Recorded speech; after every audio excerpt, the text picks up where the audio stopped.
Nevis pamatskolā no 5. klases, kā domā Izglītības zinātnes ministrijas ierēdnis Anatolijas Mēlnis no jaunā laika, ir jānodrošina 2 virzienu programmas, bet gan vidējās izglītības periodā.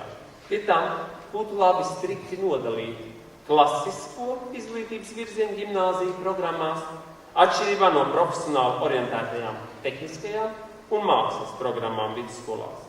Ja mēs šādi vēlētos atrisināt šo mākslīgi samežģīto jautājumu, tad ikvienam sabiedrības pārstāvim taču beidzot kļūtu skaidrs, kāpēc klasiskās gimnāzijas absolvents ceļš ved uz universitāti. Bet pēc šīm profesionālajām vidusskolām, uz tehniskajām augstskolām vai akadēmijām.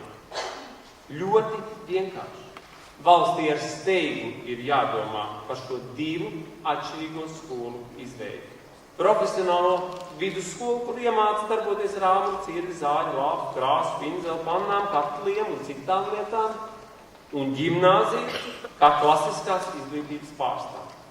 Mēs esam saņēmuši drosmi tagad atzīt, ka kādreizējā ministra Andra Piebalga pietiekami neizdiskutētā un zinātniski neargumentētā ideja par izvēles priekšmetiem nav sevi attaisnojusi. Taču šīs idejas realizēšanas sekas mēs vēl jutīsim ilgi. Ideja dažādu vidusskolas izglītības programmu izpildījumā šodien turpina radīt nesaskaņas starp augstskolu prasībām un vidusskolas piedāvātajiem priekšmetu komplektiem. Tāpēc kongresa delegātiem jautājums, vai nav pienācis laiks ar vēl lielāku atbildību izvērtēt, vai neesam kļūdījušies atceļot obligātu vidējo izglītību. Jāpiekrīt arī viedoklim par neattaisnotām augstskolas autonomijām. Šajā valstī gala pārbaudījumos augstskolās valda milzīgs haoss. Pirmkārt ir augstskolas, kuras, lai mēs absolvētu, mums ir jāraksta bakalaura vai maģistra darbs un jākārto kvalifikācijas eksāmens. Ir augstskolas, kurās izrādās eksāmens nemaz nav jākārto. Pietiek, ja pats vai kāds cits uzraksta bakalaura darbu, kuru komisijas priekšā 5 minūšu laikā lasošas vai nelasošas ekspertu komisijas akceptētā veidā, tad tiek aizstāvēts vai neaizstāvēts šis darbs. Redziet, studenti atzīst šobrīd, ka dod studēt tur, kur vieglāk, kur ļauni apmeklēt lekcijas, lai paralēli varētu strādāt, kur mazākas prasības. Bet augstskolas cītīgi cenšas sacensties šo atvieglinājumu piešķiršanā. Es jums teikšu, gluži kā lielveikali valsts svētku priekšvakarā. Rezultātā par valsts naudu šo gadu laikā ir sagatavot zemes raudzes speciālisti, no kuriem liela daļa vai nu ir aizbraukuši ārzemēs, veikt dažādas vienkāršas kategorijas darbus, lai nomaksātu šeit kredītus, vai iefiltrējušies atsēdēšanai valsts aparātā. Kā atzīst valsts kontroli, tad ministrija nav nodrošinājusi caurskatām akadēmiskā personāla darba uzskaits un noslodzes sistēmu. Tā rezultātā atsevišķi cilvēki izrādās var vienlaikus strādāt 6 darba slodzes 6 dažādās augstskolās. Taču šo absurdu sakārtot būtu iespējams, ja mēs gribētu ar vienu ministru kabinetu lēmumu. Un tam būtu vajadzīga tikai 1 nedēļa. Bet vai tam mums pietiek politiskās gribas? Ziniet, tādā gadījumā pirmkārt būtu jāpārskata pašu ministru darbu noslodz augstskolās. Un viņu pienesums zinātnes un augstākās izglītības integrācijas patiesumā. Ko dod fakts, ka valsts kontrole savā revizijā konstatē nepilnības? Ja ministra Tatjana Koķe pat necenšas radīt iespēju, ka pārliecinās par revīzijas datu patiesumu, tūlīt atcerstama, ka process nav negodīgs. Augsti godātā valsts kontrolieri, jūsu bāžas, ka Latvijas augstskolas nav piemērotas augstskolas izglītības statusam, ir vairāk kā pamatots. Un ministre, kā tur strādājošs mācības spēks, to it labi zina. Par kādu kvalitāti mēs šodien varam runāt? Ja students ar bakalaura grādu ekonomikā dodas studēt filozofiju maģistratūrā. Vai arī, piemēram, otrādi. Vēl nesenajos padomu laikos mēs nevarējām iedomāties, ka mēs 3 gadus studēsim inženierzinātnes, un pēc tam mēs aiziesim 2 gadus studēt tieslietas. Kur vēl absurdāk? Tad, kad notika Latvijas izpārdošana ārzemniekiem un Eiropas Savienībai, visi saprātīgie cilvēki runāja par katastrofu, nacionālās kultūras apdraudējumu, izglītības sistēmas sabrukumu un morālo pagrimumu. Nu, tas ir noticis. Tad varbūt beidzot tomēr ir pienācis laiks mums domāt par izglītības sistēmas pēctecību. Īpašu privilēģiju augstskolu nesakārtotībā apliecina fakts, ka par akreditācijas procesu mūsu valstī, kā izrādās, ir atbildīgs augstākās izglītības kvalitātes novērtēšanas centrs, kurš pēc komerclikuma prasībām no SIA ir pārveidots par nodibinājumu. Tā ietvaros augstskolas vienojoties ar ministriju, iegūst privileģētas tiesības, slēgt līgumus ar citām augstskolām un koledžām par akreditācijas organizēšanu. Tas varētu šķist visam nevainīgi, ja nevien šī studenta vēstule. Es jums viņu nocitēšu. Vai ministrijai nebūtu jāpainteresējas arī par tādu tipu augstskolām, ko it kā sauc par privātajām, ar piekabēm reģionos?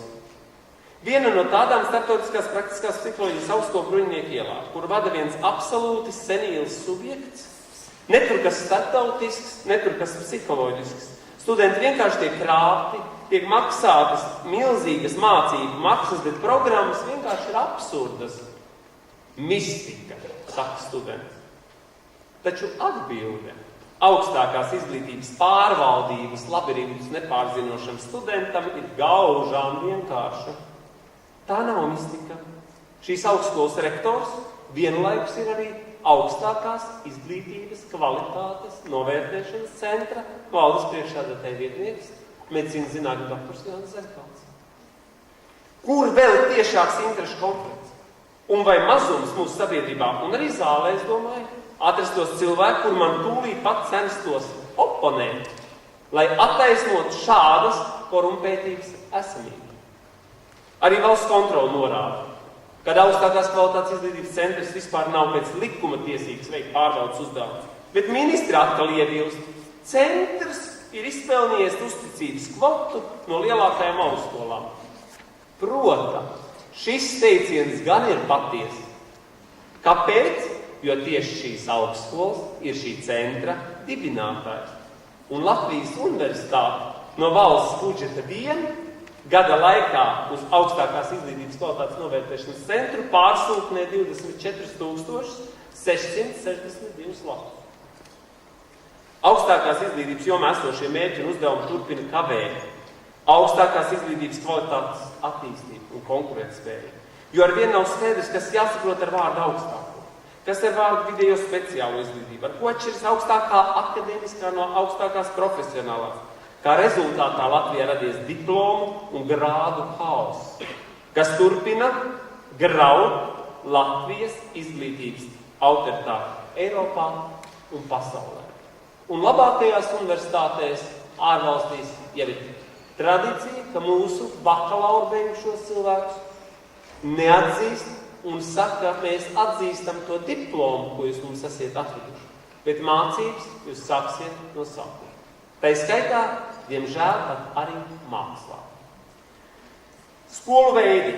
Tātad tik vienai izglītības pakāpei, kopsaistībā ar izglītības veidu būtu jānodrošina nepieciešama izglītības daudzveidība. Tikai striktas un konsekvences pakāpju un veidu likumības un izsakarības spēj nodrošināt sistēmas mērķiecīgumu, un tās nav skatāmas atraut. Līdz šim bija zināma skaidrība par valsts atbildības līmeņiem, mērķu sasniegšanā, uzdevumu veikšanā, taču paša veids, haotiskās un nepārdomātās teritoriālās reformas rezultātā sabiedrības apziņā ir visi jēdzieni nojaukti.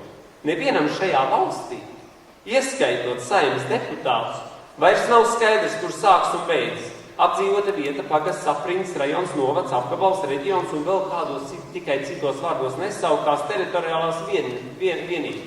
Un līdz ar to arī atbildība par to, kas kurā posmā mums ir jādara. Taču arī šeit patiesība ir gaužām vienkārši. Pirmais līmenis – apdzīvota vieta vai pagasta mērogs. pirmskola, sākuma izglītība, interešu izglītība. Otrais līmenis - apriņķis vai pašreiz vēl esošie rajoni.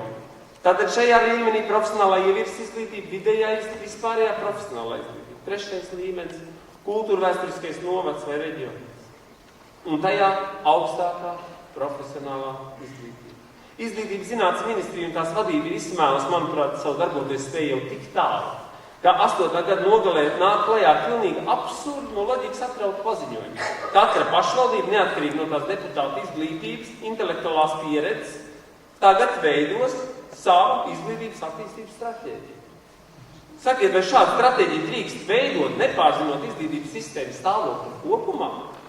Izglītības attīstības stratēģijas izstrādāšana atbildība ir atbildība par sabiedrības izglītošanu, tā ir valsts funkcija.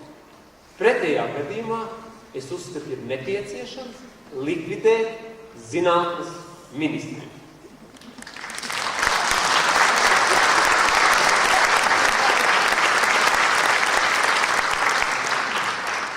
Šī brīža haosa sekmē fakts, ka pašvaldībām ir atstātas neierobežotas tiesības pie ļoti ierobežotiem finansu līdzekļiem. Taču kas būs turpmāk? Kas būs turpmāk? Vērojot valūtas fonda aizsegā veikto pretizglītības reformas gaitu, ir pamatotas bailes, ka pašvaldībām drīzumā nebūs ne naudu, ne tiesību. Likvidējot pagastu laukos, likvidē skolas, likvidējot skolas, likvidē pašvaldības. Tādējādi valsts ir piešķīrusi pašvaldībām tādu kā grēkāžu lomu noziedzīgu lēmumu pieņemšanā pret latviešu tautu. Piespiežot cilvēku. Tādā veidā piespiežot cilvēkus vēl masveidīgāk pamest laukus un Latviju. Es vēlos atgādināt, ka skola līdzās bibliotekai, kultūras namam, baznīcai veido nozīmīgu sabiedriskās dzīves centru, un, manuprāt, šie centri laukos ir jānotur.